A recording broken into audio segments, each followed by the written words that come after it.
Баяғыда бір ер адам болыпты. Осы кісінің мысығы бар еді. Мысық сондай бұзық және ашкөздік болатын. Одан пайда жоқ, тек бір шығын ғана.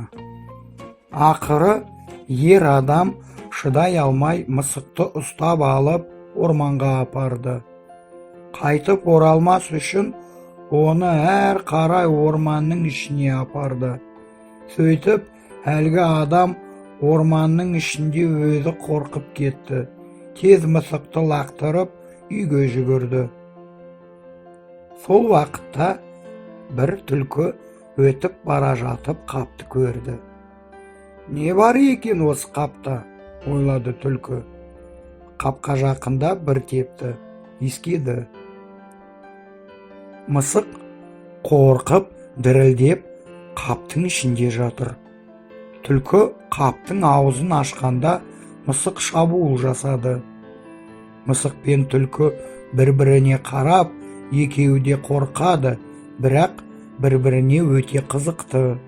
«Мен орманда қанша жыл тұрып келемін, мұндай жануарды ешқашан көрмеген емеспін», деді түлкі. «Кім боласыз?» Менің атым Мысық Мысықбаевич, мені Астанадан жіберді, сізге әкім боп». «О, сіз қандай маңызды әкімсіз, Мысық Мысықбаевич. Қандай форма сізде, не деген тік тұрған дене. Мысық Мысықбаевич, жүріңіз, үйленейік». «Үйленейік? Атың кім?» деді мысық. «Түлкі Түлкібасовна менмін», деді түлкі. «Түлкі Түлкібасовна, мен саған үйленетін шығармын», деді мысық, жан-жақтарына қорқып қарап. Солай мысық пен түлкі үйленді. Олар күн-түн демей ән айтып, көңілді ойын ойнап, бірге өмір сүре бастады. Бір күні түлкі мысыққа айтады: «Мысық Мысықбаевич, қалайсыз?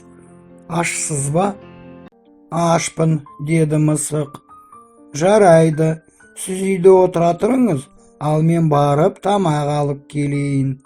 Дайын болыңыз, жақында қанағаттанарлық өмір сүреміз». Түлкі орманды аралап, айналаға қарап, саңырау құлақтарды жинайды.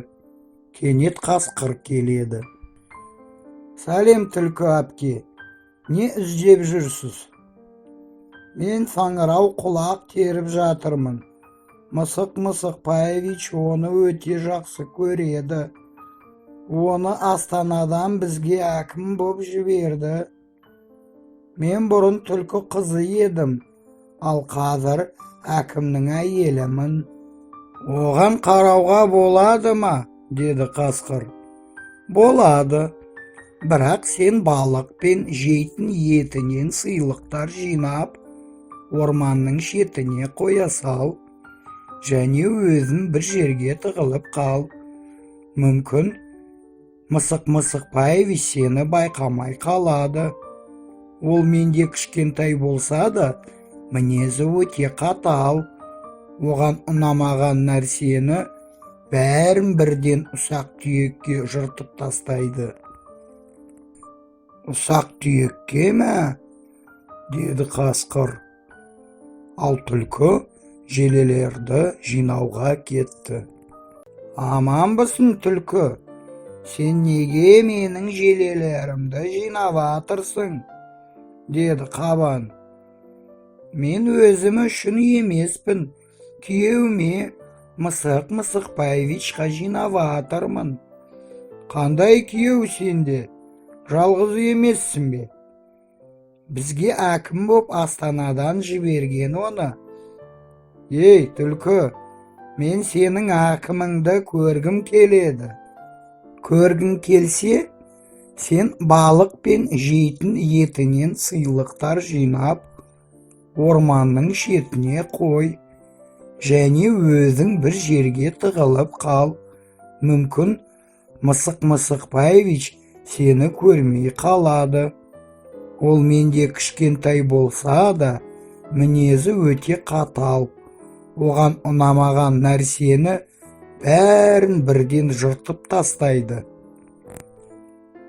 Оны айтып, түлкі әр қарай кетті. Таңқурайдың қасына келіп, оны жинай бастағанда, түлкі аюдың дауысын естіді. «Сәлем, түлкі, саған не керек?» «Маған таңқурай керек, бірақ маған емес, күйеуіме». «Мысық Баевичқа, ол бізге әкім боп келді Астанадан. Маған оны көрсет». «Көргің келсе, сен балық пен жейтін етінен сыйлықтар жинап, орманның шетіне қой. Және өзің бір жерге тығылып қал. Мүмкін Мысық Баевич сені көрмей қалады. Ол менде кішкентай болса да, мінезі өте қатал. Оған ұнамаған нәрсені бәрін бірден жыртып тастайды». Оны айтып, түлкі әр қарай кетті. Түлкі үйге келгенде: «Сіз, Мысық Баевич, неге көңіл күйсіз отырсыз? Мен сізге дәмді нәрсе дайындап келдім. Ол жақында болады. Бізге қонаққа үлкен жануарлар келеді, үлкен сыйлықтар әкеледі». Мысық дірілдеп құлап қалады. «Мысық Баевич, сіз солай өте қатты қорықпаңыз. Олар сізге бір көзбен ғана қарайды да, бірден қашып кетеді. Біздің орманда ешкім ешқашан шынайы әкім көрген емес». Ал орманның шетінде аю мен қасқыр және қабан сыйлықтарды бір жерге жинап, өздері әңгімелесіп тұр. «О, жалған, не болды саған? Түлкі мен оның күйеуіне құрмет көрсетуге келіп тұрмыз», деді қабан. «Дауыстама, тыныш», деді аю. «Өзің пәле іздеп жүрсең, тым болмаса бізді сүйреп кіргізбеші», деді аю. «Түлкі бізге тығылуды айтты», деді қасқыр, жан-жаққа қарап. Сонда аю ағашқа көтерілді. Қасқыр жапырақтардың астына тығылып қалды, ал қабан шөптің артына кетті. «Аю, ешкім көрінбейді ма?» айғалады қасқыр. «Жоқ, көрінбейді», деді аю. Кенет аю қоянды көрді. Оған ағаштың үстінен айғайлады: «Ай, қоян, түлкіге жүгіріп баршы. Біз сыйлықтармен келгенімізді айт. Мысық Баевич бірге осында келсін». Қоян түлкіге барды. «Маған жоғарыдан бұйырды. Олар сізге сыйлықтармен келді. Сыртқа шығуды сұрады». Сонда олар үйден шығып, орманның шетіне кетті. Мысық қорқыныштан дірілдеп тұр. Ал түлкі оған әдейі дауыстап, айғайлап, бәрі естісін деп сөйледі. «Бұл сізге жетеді, Мысық Баевич. Оларға ашуланбаңыз. Олар сізге дәмді сыйлықтар әкелді. Ал егер сіз тәттіні ұнатпасаңыз, сол кезде оларды өздерін жей саласыз». Мысық тамақты ашкөздікпен көргенде, әкелгеннің бәрін жей бастады. «Аю, сонда не болып жатыр? Мен осы жерден ештеңе көрмей жатырмын», сұрады қасқыр. «О, қорқынышты, бізге жетпесін деп ойлаймын. Бәле аз маған, аз», деп айқайлайды, жауап берді аю.